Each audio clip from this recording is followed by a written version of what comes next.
Ito para sa iyo, mahal kong Pangulong Bongbong Marcos. Hindi ko alam kung makarating sa iyo itong mensahe ko. Pero sana makarating sa iyo, no? Kung hindi man, at least nakikita ni God na ginawa ko to para sa iyo. Una, tigit sa lahat, maraming salamat sa lahat na nagawa mo sa aming mga Pilipino, lalo na sa mga OFW. Isa ako sa mga witness sa mga magagandang nagawa mo sa aming mga OFW. Siyempre, nakikita ko naman pag-uwi ko nung sa Pilipinas kung ano yung mga nagawa mo doon. Nakikita ng mga dalawang mata ko. Masakit man isipin. Ako yung nasasaktan dahil parang wala kang nagagawang tama para sa kanila.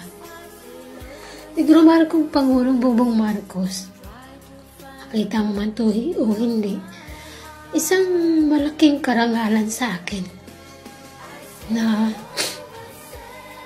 nahingi ko ng tawad yung mga pambabastos, mga ginagawa nila sa'yo.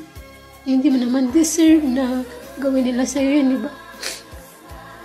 Bata ka pa. Nakita ko kung paano ka nangarap sa bansang Pilipinas. Nakita ko yung video kung paano ka nangarap, gusto mo magkaroon ng magandang buhay yung mga Pilipino. Pero sa kabila ng lahat na nangyari sa family mo, patuloy ka pa rin nangarap para sa mga Pilipino. Masakit man isipin. Ako yung nasasaktan siyempre. Kaya nga palagi ko sinasabi, hanggang kabilang buhay sasaludo ako sa iyo. Kahit anong marinig ko, nagiging bingi ako sa mga sinasabi nila masama sa iyo. Nagiging bulag ako sa mga pambabastos nila sa iyo. Nung napanood ko yung suna mo, talagang lahat na sinabi mo dun, ginawa mo. Ang masasabi ko lang, sa mga kapwa ko Pilipino, darating din yung araw. Pero masasabi ko lang, ito yung presidente na, iiyakan ko talaga. Iniyakan ko na nga yun.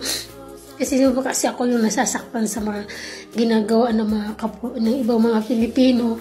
Alam mo, minsan kaya maging isang Pilipino sa ugali ng ibang mga Pilipino na kahit maganda na yung ginagawa ng tao sa mga kapwa natin mga Pilipino, pero wala. Siguro, ganun talaga yung buhay, no? Hindi lahat talaga ng tao ay papanig kay PBBM dahil sa galit nila sa kanya. Pero ito lang, ipaabot ko sa inyo lahat.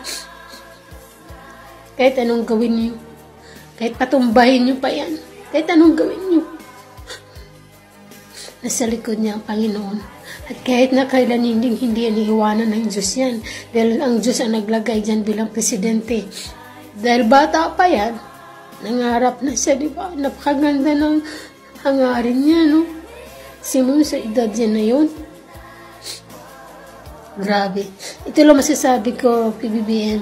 Maraming salamat sa nagawa mo sa aming mga Pilipino habang buhay, kung hindi makalimutan. Totoo lang. Saka sa mga taong galit sa'yo, sa mga taong nambastos sa'yo, sa lahat ng taong may gumawa ng mga kabastusan o paninirang puri sa'yo, ako na lang humihingi ng tawad para sa'yo. Na napagpalain ka ng Diyos. Mabuhay ka, PBBM.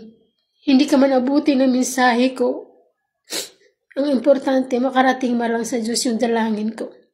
Habang buhay ako sasaludo sa iyo, PBBM, hanggang kabilang buhay. Mahal na mahal ka namin, mahal naming Pangulo.